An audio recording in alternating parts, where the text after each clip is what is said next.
Well, certainly Friday night against Nebraska Omaha, we came out real hard. Got a 3-0 lead in the first period. I thought had a lot of puck possession, a lot of scoring opportunities, and we're capitalizing on our chances. It's really interesting, the game on Saturday night, the second game, facing a team that we knew that would come out with a high sense of urgency after losing 7-2 on Friday. We stepped on the ice, and I liked our game early in the hockey game. We got the 1-0 lead. We're playing good hockey, playing in the O-zone again, and just did some things that were not things that a good team playing a solid team game does. We were trying to handle pucks at the offensive blue line, turning it over, and they were coming the other direction. A couple of situations where we had poor coverage in our zone, did not pick up some point shooters, and then did not tie up sticks and bodies in the front of the net, and all of a sudden you come out of the period and you're down 3-1. So I think the biggest difference is that our team game, we were out-teamed on Saturday night by Nebraska Omaha. They blocked shots, they got in the lanes, they did the things that they needed to do to win a road game, and credit to them. And obviously my responsibility as the coach when our team doesn't play as well as a team. We had a lot of players that played really good hockey on Saturday night as well. The chances favored us, but we did just some things that you can't do as a solid team. And now we go to North Dakota this weekend. I think it's a great opportunity for us to go up and play against a team that thrives on being a team, and they've got the hockey culture up there where they just put new bodies into their lineup every year, and they play exactly the same way. They play hard, they compete, and great opportunity for our team to go up there and face that in a game where we need to get back to being a good team. Let's stay there then. Nice segue. You have had success in that building, and there's not a lot of teams that can say they've had success in that building. I know they got you a little bit last year, but for the most part, it's always competitive when you guys go up there. Why? Well, I think we've got a great deal of respect for the hockey program at the University of North Dakota. I know Brad Berry and their coaches very well, and they compete hard. I think in some ways we're similar. We're still chasing that consistency hockey culture-wise that they have every year, but they play hard, we play hard, and quite often it comes down to the team that capitalizes on special teams or has the better goaltending on the night. But nothing but great games at North Dakota, and I think they enjoy coming here to play. The energy in our building, there are always battles. I know our fans enjoy it, and we've developed a bit of a rivalry with them up there as well, and the fans up there appreciate what our team brings. So we both play hard-nosed hockey, and we're just trying to develop the consistency of a program that they have every year, and looking forward to it. He's one player. I respect that, and you got to coach them all. But what kind of jolt is having number 17 back in your lineup? Well, Wade Allison was a real good addition, obviously, on Friday night for the first game, and he's been rehabbing and working at getting back into our lineup. Unfortunately, he was unable to play both games on the weekend, but it was great having him back in the lineup.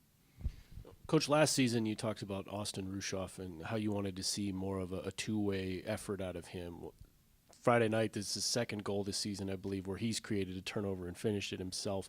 Have you seen that progression out of him so far? Well, Austin's taken huge steps this year, and again, he's a guy that we believe is going to continue to get better. And he's a guy that can finish plays off. He can make plays. He's skating much better. He's playing with a lot more energy. His focus is better off the ice academically. He moved into our aviation program where you have to be focused all the time. And I think his daily habits are getting better. His nutrition just is a simple thing, but that can have a negative impact on you. And he's learned how to take care of his body better. So we're excited about his progress. But that sophomore class, Adam, to be very honest with you, a lot of them have taken huge steps. And we've got some of our upperclassmen right now that are still trying to find their game, and when we can get that to gel with the play of our sophomores, that's going to pay dividends. And we've got some freshmen that have also stepped up. But that sophomore class is really taking on the challenge of getting better. And then given the proximity of Grand Forks to Manitoba, are we going to expect a lot of Bronco fans in the building? I think there'll be a lot of Bronco fans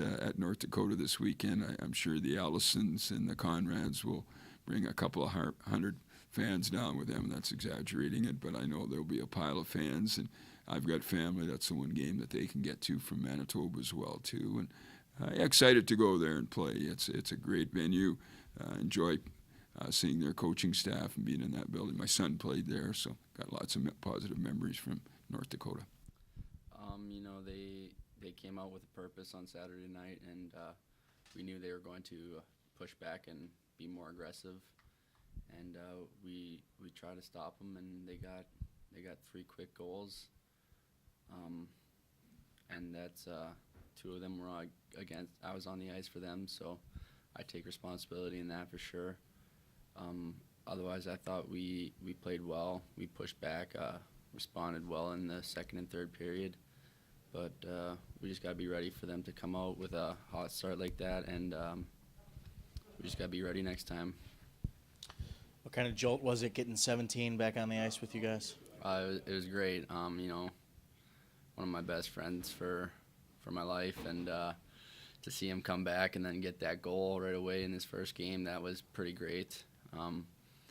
He definitely wanted to be able to do more out there, and you could tell, but we were just happy he was back on the ice and creating offensive chances for us and doing what he does. You play in a lot of unique environments throughout a season. I imagine the Ralph is near the top of the list. What's it like playing there? It's electric. It's really fun, especially being from Manitoba. I have a lot of family members that'll be coming down, friends. Between Wade and I, we probably have close to 50 people that we know coming down to watch. So even that's exciting. But they got a really nice facility there, great hockey town. People love their I guess Fighting Hawks now. So it's exciting, and it's a lot of fun to play in for sure. How is it when you go into a tough building to play, but knowing that you've had success up there before? It's every time we go somewhere, it's completely different. Sophomore year we came out with a real positive outcome, and last year, we struggled. So this year we're going in clean slate. We know what the team's going to be like. We know how we're going to have to play to beat them.